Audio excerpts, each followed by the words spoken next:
Mari kita siapkan hati dan pikiran kita untuk mendengar firman Tuhan yang akan disampaikan oleh Saudara Loran dengan judul Mengapa Kita Kurang Bahagia dan Berkat.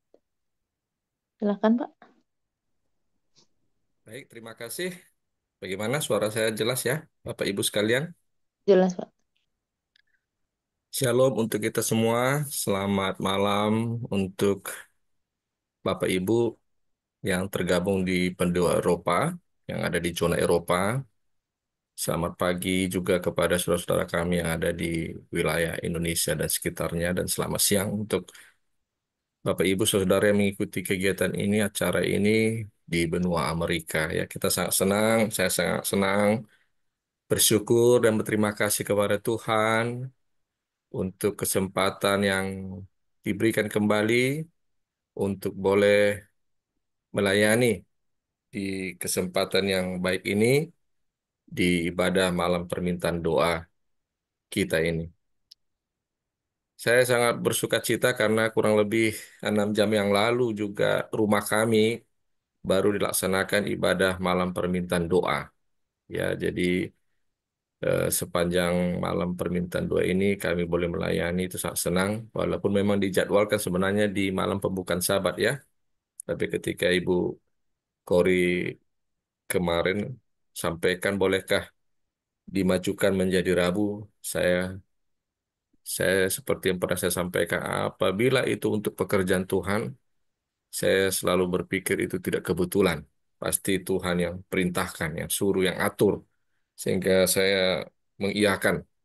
Walaupun tadi hanya kurang lebih baru 2 jam istirahat ya, karena tadi selesai beres-beres itu sudah jam setengah 11 malam waktu Indonesia, dan setengah satu juga harus sudah bangun ya. Jadi sekitar 2 jam masih lah capek.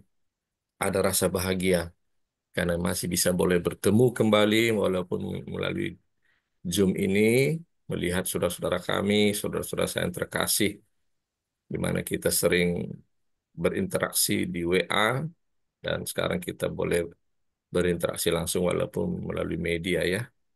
Dan saya berdoa, tadi sudah didoakan ya, kepada saudara-saudara kami yang dalam keadaan sakit, yang lanjut usia, kiranya Tuhanlah yang memberikan kesembuhan, menyembuhkan sakit penyakit, memberikan tetap kesehatan, umur yang panjang, dan kalau boleh kita bisa bersama-sama menanti kedatangan Yesus dan menanti Yesus datang dalam keadaan sehat dan penuh sukacita. Amin ya, Bapak Ibu Saudara-saudara yang terkasih.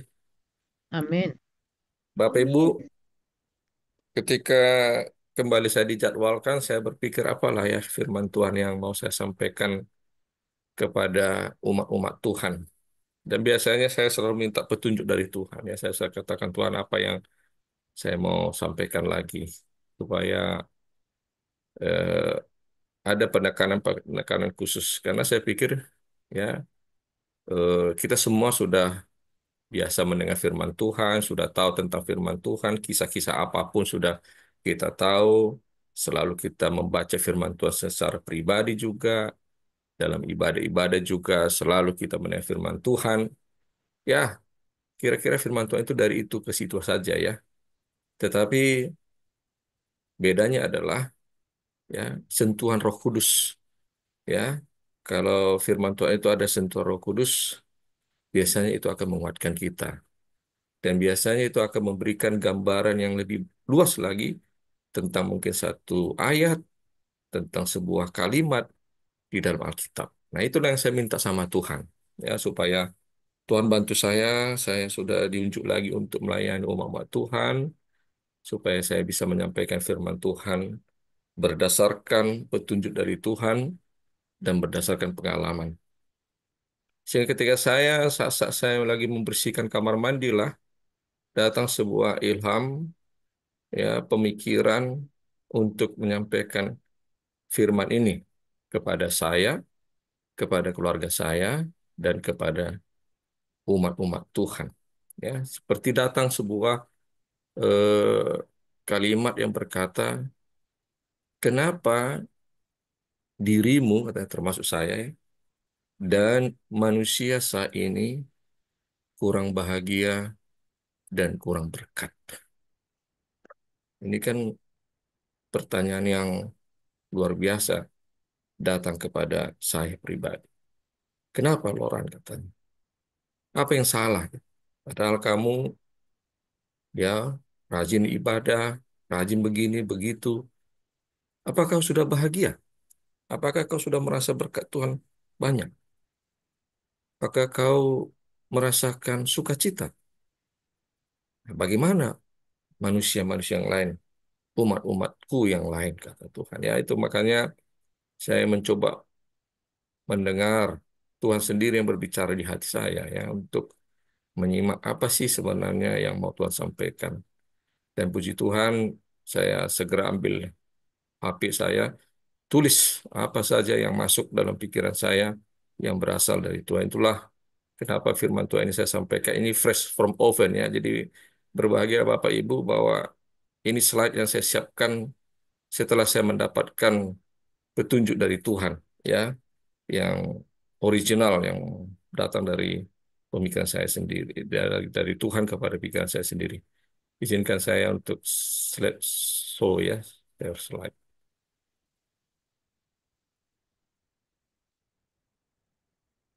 Ya, saya pikir sudah nampak ya, sudah kelihatan ya. Jadi saudara-saudara sekalian, sebagaimana saya sampaikan tadi, judulnya adalah Mengapa Kurang Bahagia dan Berkat. Sudah lama kita di gereja pilihan Tuhan, saya sudah generasi yang ketiga Advent, dan saya sudah dibaptis kurang lebih 40 tahun yang lalu. Tapi kadang-kadang saya berpikir, saya kurang bahagia dan saya kurang berkat. Kenapa gitu ya? Dan itulah saya mendapatkan, meminta petunjuk dari Tuhan dan mendapatkan hikmat ini. Nah, saudara-saudara, apa itu bahagia? Ya, ada di antara kita ini yang spontan menyampaikan apa kira-kira menurut pribadi Bapak Ibu arti bahagia itu. Ada? Boleh dihidupkan mic-nya? Gak apa-apa, salah, tidak Sukacita, ada masalah. Gimana, Bu? sukacita, Sukacita. Apalagi? Apa itu bahagia menurut Bapak Ibu sekalian? Bersyukur dengan apa yang Tuhan berikan Bersyukur. Ya, Ibu sekalian, setiap hari. bersyukur atas apa yang Ya. Tuhan berikan. Ada yang lain Berbah- satu lagi? Ya, Berbahagia karena semua sudah ada, tidak berkekurangan. iya, Jadi tetap berbahagia. iya. Terima kasih. Ya, Terima kasih. Ya, kemudian saya tanya lagi kepada kita. Coba yang lain, yang selain yang sudah tadi berbicara. Apa itu berkat? Ini dua pertanyaan yang datang dari, ya saya pikirin dari Tuhan ya kepada saya. Apa itu berkat Bapak Ibu saudara-saudara sekalian? berkat itu berkat rohani, material, kesehatan. Oke, terima kasih. Ada lain? Apa itu berkat? Apa artinya Berkat, berkat? berkat adalah titipan Tuhan, yaitu Mhm. contoh pekerjaan, keluarga yang Tuhan titipkan itu adalah berkat. Puji Tuhan, terima kasih. Ya, baik, saudara-saudara, saya coba melihat arti kata ini di dalam Kamus Besar Bahasa Indonesia atau dalam Wikipedia ya. Bahagia itu dikatakan adalah satu keadaan pikiran atau perasaan yang ditandai dengan kepuasan. Bahkan menurut Kamus Besar Bahasa Indonesia, bahagia itu adalah kondisi di saat pikiran dan perasaan kita dalam keadaan senang, memiliki ketentraman dalam hidup secara lahir dan batin yang maknanya adalah untuk meningkatkan visi diri. Jadi saya garis bawahi dan saya kasih garis highlight warna merah. Bahagia itu keadaan pikiran atau perasaan sendiri di dalam ya. Ya, Kemudian betul apa ya. itu berkat? Kami Besar Bahasa Indonesia katakan berkat adalah karunia Tuhan yang membawa kebaikan dalam hidup manusia. Nah, artinya saudara-saudara, bahagia adalah sesuatu yang berasal dari dalam diri, pikiran dan perasaan. Ini harus saudara harus bisa membedakan ya, pikiran dengan perasaan, thinking and feeling ya. Makanya ada orang berkata positive thinking itu perlu, penting, tapi paling penting adalah positive feeling. Ya, jadi itu sesuatu dari dalam pikiran dan perasaan. Pikiran itu apa yang saudara lihat masuk ke dalam pikiran. Perasaan itu adalah bentukan dari seluruh pikiran-pikiran saudara. Ya, jadi ada orang dia berusaha untuk berpikir positif, tapi karena selama hidupnya dia tidak pernah berpikir yang positif, perasaannya sudah negatif terus gitu, saudara. Kenapa ada orang sampai bunuh diri? Karena dia selalu memikirkan yang negatif, sehingga satu saat datang hal yang kesulitan, kesusahan, dia mau coba keluar, mau meyakinkan pikirannya ini bisa dia lakukan, tapi tidak bisa lagi. Nah, kalau di dalam medis katakan ini disebut dengan pikiran sadar dan pikiran bawah tak sadar. Jadi pikiran sadar itu pikiran kita, tak sadar itu adalah perasaan Nemar kita. Mei. Nemar Mei. Ya, jadi bahagia itu adalah Nemar Mei sesuatu yang enkom berasal om. dari dalam diri kita. Om. Nemar Dei Sumei be enkom nama. Nah, berkat itu adalah pemberian Tuhan di luar dari diri kita. Jadi saudara-saudara, ketika saya menyiapkan pelajaran ini, Tuhan sedang menyampaikan sama saya. Bahagia dan berkat itu paralel, sejalan, seiring, saling melengkapi, dan tidak bisa berdiri sendiri. Tidak ada orang bahagia tanpa berkat Tuhan. Tidak ada artinya kita diberkati Tuhan kalau kita tidak bahagia. Artinya saudara-saudara, ketika saudara diberkati Tuhan, pasti saudara bahagia. Ketika saudara bahagia, pasti karena adalah berkat dari Tuhan. Inilah yang sebenarnya. Beda ya bahagia dan gembira ya. Ada orang kalau dapat lotre atau dapat apa dia gembira ya. Tapi belum tentu bahagia. Bahagia itu long term ya. Dia terus menerus karena dia dari dalam diri saudara. Bukan karena apa yang didapatnya, bukan karena dia naik jabatan kemudian dia bahagia enggak. Tapi dia sudah bisa membentuk pemberian Tuhan itu dengan apa? Dengan kebahagiaan. Nah, sekarang coba lagi Bapak Ibu, kita berinteraksi lagi. Ya. Tapi dalam hati saja ya. Siapa yang merasa sudah bahagia dan diberkati saya? Ya, coba kita jawab jujur ini ya. Jangan spontan gitu. Siapa yang merasa sudah bahagia hari ini atau malam ini bahagia dan diberkati Tuhan? Ya.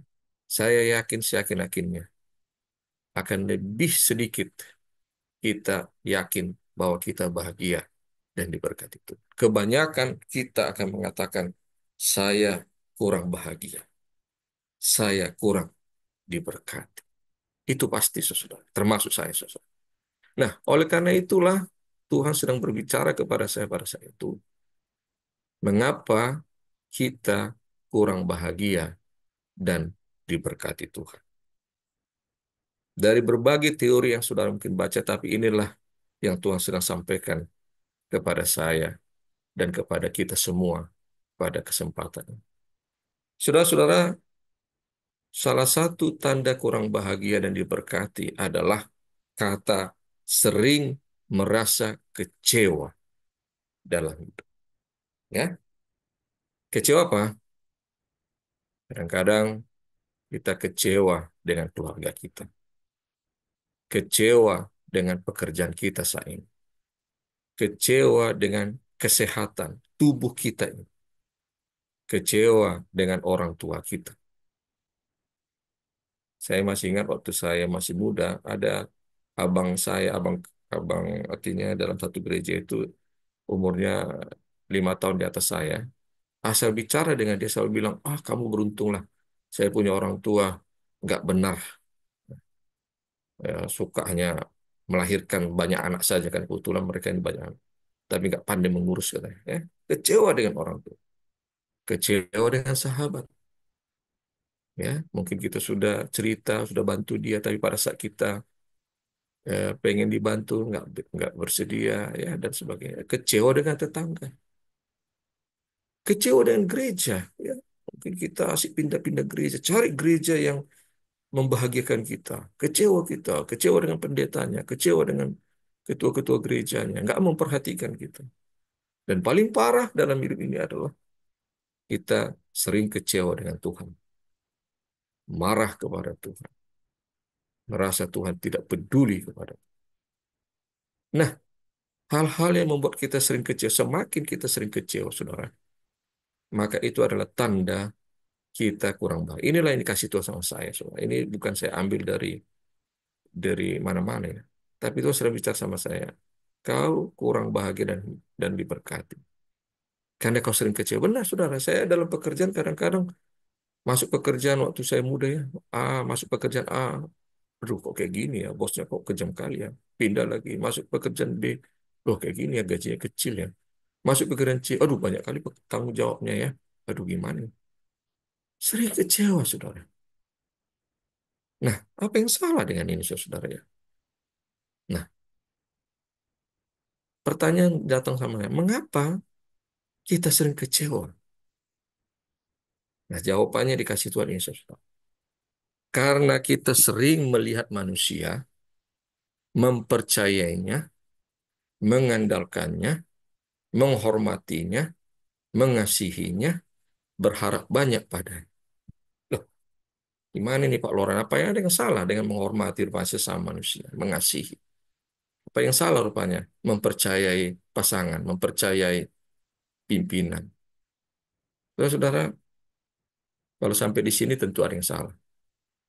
Tapi maksud daripada kalimat ini adalah sesuai dengan nanti saya sampaikan. Apa maksudnya mempercayai mengandalkan manusia, saudara-saudara? Ini juga hikmat dari Tuhan datang ya. Ketika kita berbuat baik, seringkali kita berharap balasan baik juga sama kita. Ketika kita berkorban untuk gereja, kita berharap gereja membalas yang sama kebaikan yang telah kita perbuat. Ketika kita membesarkan anak kita dan berbuat yang terbaik buat anak kita, kita selalu berharap anak itu membalas kebaikan kita. Ketika kita bekerja dengan sungguh-sungguh dalam usaha kantor kita, pekerjaan kita, dan menghargai itu, kita berharap bahwa hal yang sama juga terjadi sama kita. Maunya saya dihargai, loh kenapa ini gaji saya nggak dinaikkan ya, padahal saya sudah melakukan yang terbaik ya. Kalau kita petani, ketika kita menanam bibit buah sayur, sawit, dan sebagainya, kita selalu berharap hasil yang baik. Ketika kita mengasihi seseorang, kita berharap orang itu mengasihi kita. Ingat, saudara-saudara, ini kalimat yang dari Tuhan. Semakin besar harapan kita pada sesuatu atau manusia, kemungkinan semakin besar kekecewaan kita dan semakin tidak bahagia atau diberkati kita dalam hidup. Ini harus kita cerna dengan sangat pelan-pelan. Ketika Tuhan juga sampaikan kepada saya sangat cerna dengan pelan-pelan. Ya. Artinya, saudara, ketika saya berbuat sesuatu yang baik kepada siapa saja, ya, saya harus belajar untuk tidak berharap apapun dari yang saya lakukan itu. Ya, jadi ketika saya bekerja di kantor, jangan saya berharap nanti gaji saya naik, nanti saya dipromosikan. Jangan. Tuhan sedang katakan kerjakan saja hal yang baik dalam hidupmu. Ketika saya melayani sebuah gereja atau melayani seperti malam ini, saya nggak boleh ada dalam pikiran saya, wah supaya saya diberkati Tuhan, wah supaya gereja itu nanti kalau saya sakit melawat, supaya kalau gereja itu bertanggung jawab kepada saya, mendoakan saya. Jangan. Karena kalau hal itu saya lakukan, maka saya akan sering kecewa di dalam hidup. Itulah artinya mengandalkan manusia atau mempercayai manusia. Jadi semakin besar harapan kita pada sesuatu atau manusia, semakin besar akan kekecewaan kita dan tidak bahagia kita.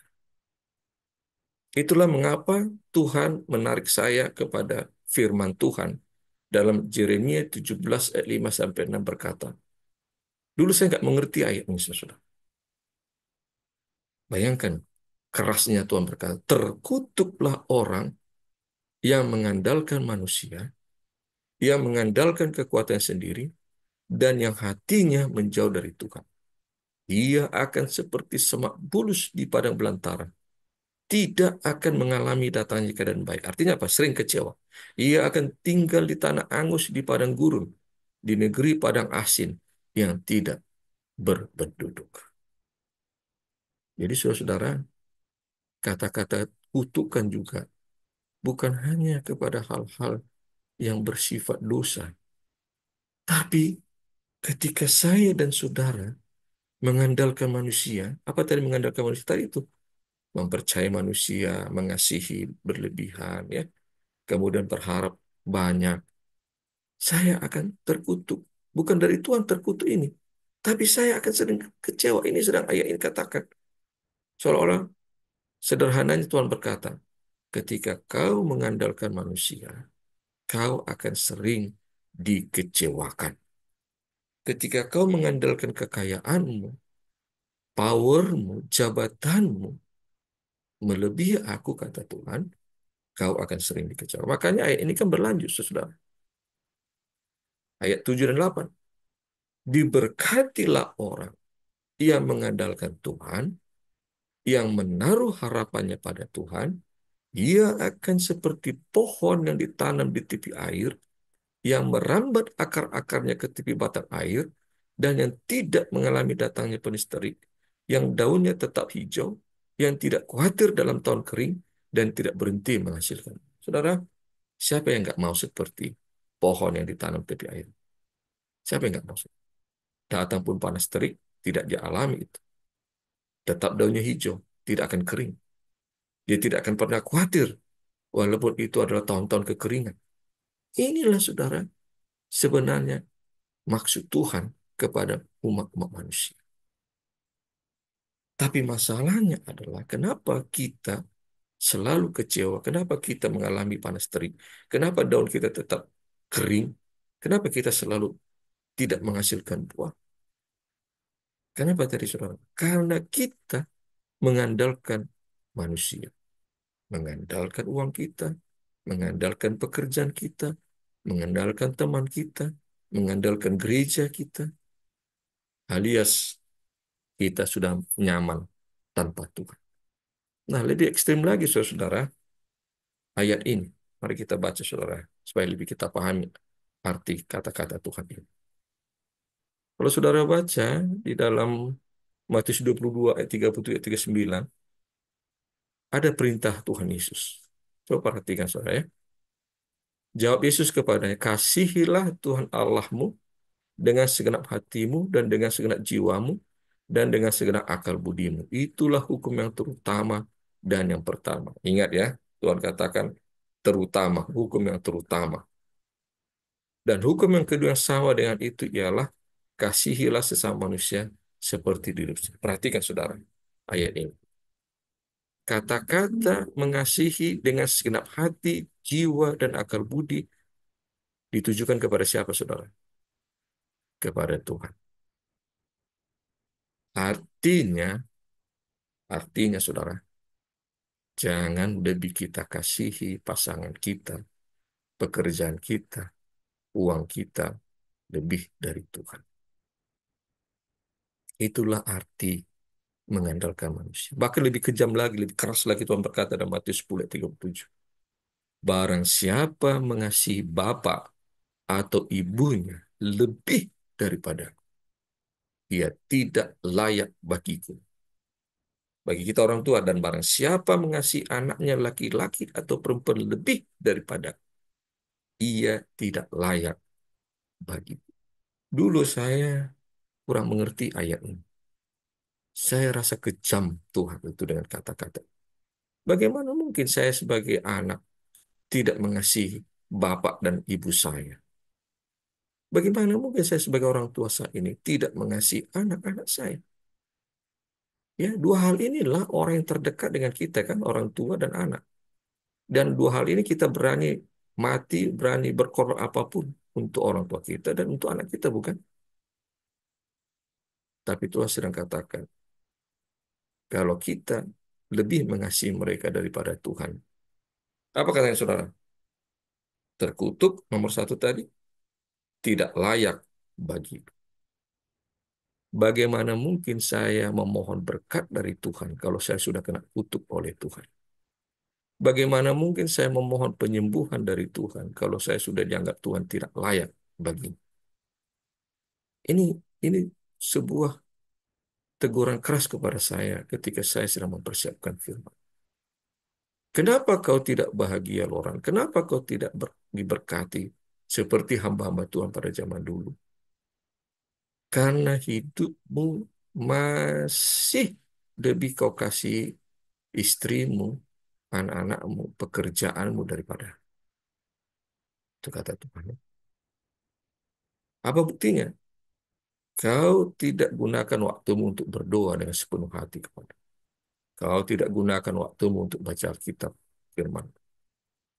Kau setengah-setengah hati datang ke gereja dengan alasan ada pekerjaan. Kau langgar Sabat dengan sesenak hati dengan alasan tuntutan dari pimpinan. Ya, saudara-saudara. Ketika saya seperti mendengar suara Tuhan, saya menangis. Saudara.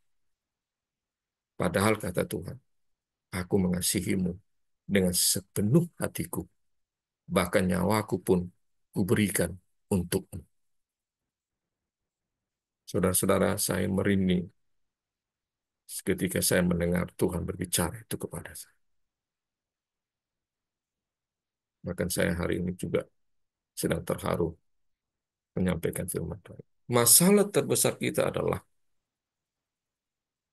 perhatikan saudara-saudara, kita sering terlambat baru datang dan mengasihi Tuhan. Selama kita baik-baik saja, yang lain lebih kita kasihi, hormati daripada Tuhan. Tetapi ketika datang masalah, sakit, penyakit, musibah, baru kita datang dan mengasihi Tuhan.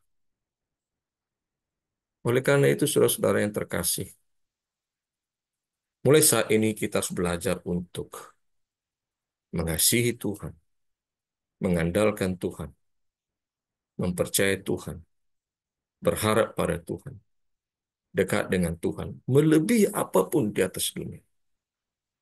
Maka kita akan pasti bahagia, kata Tuhan. Pasti semakin diberkati Tuhan. Saudara-saudara, saya juga sering seperti itu, saudara. Ketika semuanya baik-baik, pekerjaan saya baik-baik, uang saya banyak, aman-aman semua, kasih saya sama Tuhan itu hanya 20%. Padahal tadi ayat katakan apa? Kasih kepada Tuhan dengan segenap-segenap itu nilainya adalah 100. Sempurna. Artinya kasih aku dengan sempurna. Tapi ketika semua berjalan dengan baik-baik, kasih saya sama Tuhan 20%. Buktinya apa? Saya jarang berdoa. Saya jarang baca Alkitab. Kalau ke gereja pun sering terlambat. Hanya sekedar menunjukkan wajah saja. Pulang cepat. Disuruh saya apa, kadang-kadang nggak mau. Pelayanan nggak mau. Ya, alasan ada pekerjaan. Saya sadari itu, saudara. Tapi ketika barangkali datang sakit penyakit, info sudah ada, jarum-jarum info sudah menusuki tubuh kita. Ketika alat pacu jantung mungkin sudah ada pada kita. Ketika kita kehilangan pekerjaan, ketika kita ada kematian dan sebagainya. Wah, baru kita katakan, Tuhan, aku mengasihimu. Baru kita berdoa siang dan malam. Baru kita berpuasa dengan sepenuh hati. Yang paling saya takutkan, jangan sampai kita sudah posisi dikutuk Tuhan. Seperti yang katakan tadi. Dan sudah posisi Tuhan berkata, kau tidak layak lagi bagiku. Selesai sudah kita sudah. Mau menjerit-jerit kita, mau berteriak-teriak kita, Tuhan sudah menutup telinga. Jangan sampai kita di titik itu. Kadang-kadang juga saya berpikir dulu ya, kenapa kejam kali Tuhan menghancurkan bumi ini dengan air bah. Sodom dan Gomora. Umat pilihannya sendiri, bangsa Israel, dibunuhnya semua, hanya 2 orang yang selamat sampai ke tanah Kanaan. Oh, kejam sekali, Tuhan. Jangan sudah berpikir. Kalau Tuhan sudah sampai ke titik dia marah dan mengutuk kita seperti pelan suasana kita, selesai kita, saudara. Kalau Tuhan sudah katakan, kau tidak layak lagi bagiku, kau sudah lebih mengasihi orang lain, kau lebih mengasihi orang tuamu, kau lebih mengasihi pekerjaanmu selama ini. Di mana kau selama ini ketika aku memberkati, kau sudah lebih mengasihi itu. Nah sekarang kau datang sama aku sudah terlambat. Aku tidak akan mengasihimu lagi. Selesai kita, saudara. Nah, oleh karena itulah sebelum semuanya terlambat, saya juga disadarkan akan hal. Mari belajar mengasihi Tuhan dengan segenap hati kita. Walaupun kita belum pernah melihatnya. Saya sering bilang gitu sama Tuhan. Bahkan saudara, saya sering gini ya, dalam beberapa tahun belakang saya sering bilang gini. Kalaulah aku tahu ada rumahmu dekat rumahku di dunia ini, pasti Tuhan, 3 kali sehari aku akan meluncur ke rumahmu itu. Sekedar hanya duduk bertemu denganmu, bercerita-cerita. Tapi aku tidak tahu di mana rumahmu. Saya bilang. Maka hanya di sinilah aku datang di mobilku ini. Saya sering gitu, saudara. Saya sering parkirkan mobil, ya, kemudian berdoa, berkomunikasi 1/2 jam, nyanyi-nyanyi di sana. Karena saya bilang, saya nggak tahu di mana rumah. Datanglah ke sini. Kalau enggak, aduh Tuhan, aku ingin memelukmu. Aku ingin bercerita sama aku ingin tidur di pundak. Ya. Pada posisi kapan saya lakukan itu? Pada posisi saya sekarang sudah nyaman, saudara. Saya sedang belajar. Dalam keadaan saya baik-baik, sehat-sehat, pekerja melimpah, mujizat banyak. Saya sedang belajar komitmen mengasihi Tuhan. Karena saya sedang ditegur Tuhan dulu-dulu. Saya seperti itu, saudara. Ketika datang kesulitan, penderitaan, musibah, baru saya berpuasa datang sama Tuhan. Tapi belakangan hari ini saya disadarkan. Justru tanda sayangmu kepadaku adalah ketika aku semakin memberkatimu, tidak ada perubahan apapun dalam kasihmu kepadaku. Ingat kalimat ini, saudara. Seringkali berkat Tuhan membuat kita berubah mengasihi Tuhan. Ini ironisnya. Ketika Tuhan memberkati kita, cinta kita kepada Tuhan justru semakin kurang. Ketika Tuhan tidak memberkati kita, cinta kita kepada Tuhan semakin besar. Ini terbalik ini. Ini cara setan untuk menghancurkan kita. Justru semakin Tuhan berkati kita, ketika kita sehat, kuat, mujizat Tuhan banyak terjadi sama kita. Justru di momen itu kita sayang kita sama Tuhan 100%. Maka percayalah, ketika saudara datang sedikit saja masalahmu dan berdatang sama Tuhan, telinga Tuhan itu cepat mendengar. Kenapa? Karena saudara sering berbicara kepadanya. Coba bayangkan ada 7 miliar manusia sekarang di muka bumi ini. Sama-sama berdoa. Nah pertanyaan saya, doa siapa yang paling cepat dijawab Tuhan? Doa orang yang sering didengar oleh Tuhan. Suara yang sering didengar telinga oleh Tuhan, itulah doa yang paling cepat dijawab oleh Tuhan. Nah, oleh karena itu jangan kita berdoanya sesekali. Jangan kita berdoa di saat-saat susah. Jangan berdoa di saat-saat sakit. Ayo kita dekat dengan Tuhan itu di saat kondisi kita paling prima, paling baik. Itulah tanda Tuhan kita kasihi dan andalkan. Jadi saudara-saudara, itu saja firman Tuhan yang saya sampaikan. Jawabannya sederhana, kenapa saya kurang bahagia, kenapa saya kurang diberkati. Karena selama ini kita lebih mengasihi yang lain selain Tuhan. Justru kasih kita kepada suami, istri, orang tua kita lebih tinggi dari kasih kita kepada Tuhan. Kasih kita kepada pekerjaan kita lebih tinggi daripada Tuhan. Inilah yang membuat kita sering kecewa dalam hidup.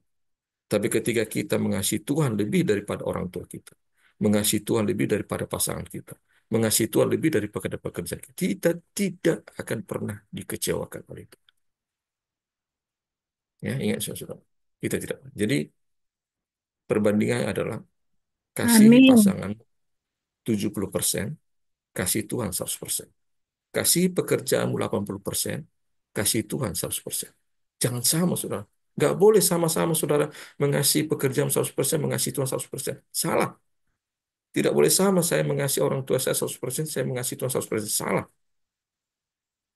Tuhan kejam tadi katakan, kau tidak layak bagiku. Kalau kau lebih mengasihi pasanganmu, orang tuamu lebih daripada aku, kau tidak layak bagi. Saya mengerti sekarang ayat itu. Itu adalah perbandingan dengan Tuhan. Bukan berarti saudara tidak boleh mengasihi pasangan, tidak boleh mengasihi anak, tidak boleh mengasihi pekerjaan, tidak boleh sungguh-sungguh di gereja, bukan itu maksud saya.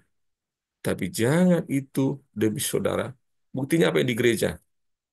Saudara lebih aktif pelayanan di gereja daripada aktif berdoa kepada Tuhan. Inilah artinya saudara lebih mengasihi gereja itu daripada Tuhan. Saudara aktif menyumbang sana, menyumbang sini. Bayar persembahan-persembahan, gak ada yang salah itu. Tapi saudara tidak punya waktu berduaan dengan Tuhan. Saudara tidak punya waktu membaca Alkitab. Itu artinya saudara lebih mengasihi kegiatan-kegiatan gereja itu daripada mengasihi Tuhan sendiri yang membuat gereja itu, saudara. Maka hidup kita tidak akan pernah bahagia. Tiba-tiba saudara punya masalah di gereja nanti, saudara kecewa.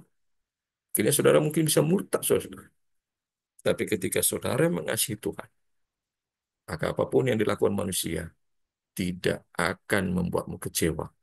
Karena Tuhan sendiri akan menghiburmu, menguatkanmu, dan memberkati jalan-jalan kehidupan. Tuhan Yesus memberkati kita. Amin.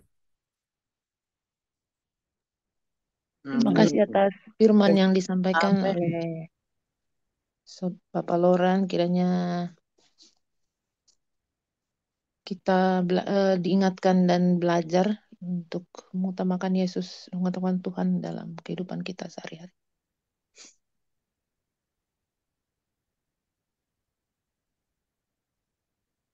Kita akan menutup peribadatan kita dengan bersama-sama menyanyikan lagu Sion edisi lengkap nomor 298, Selamat di Lengan Yesus.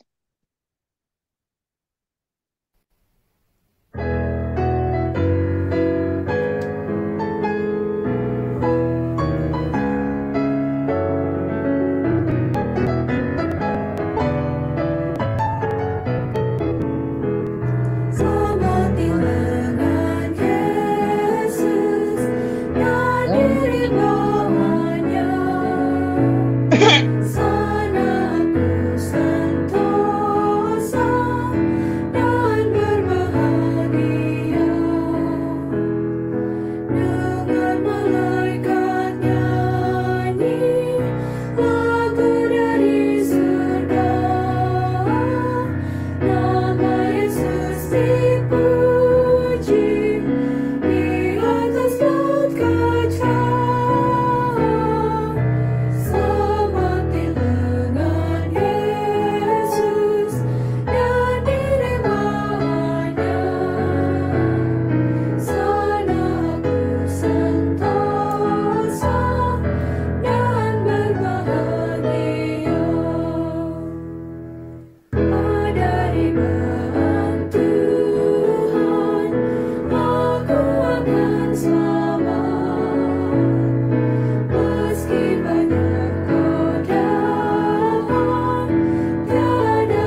Baik, mari kita tundukkan kepala, kita sungguh-sungguh berdoa.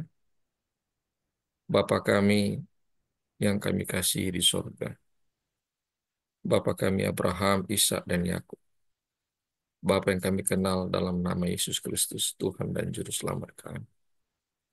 Kami bersyukur dan berterima kasih pada ibadah malam permintaan doa ini. Dimanapun kami berada, Tuhan, kami sudah dikumpulkan di dalam Zoom ini untuk memuji Tuhan dan untuk mendengar firman. Tuhan, kiranya ibadah kami ini berkenanlah di hadapan. Kiranya ini menjadi bawa harum bagi nama.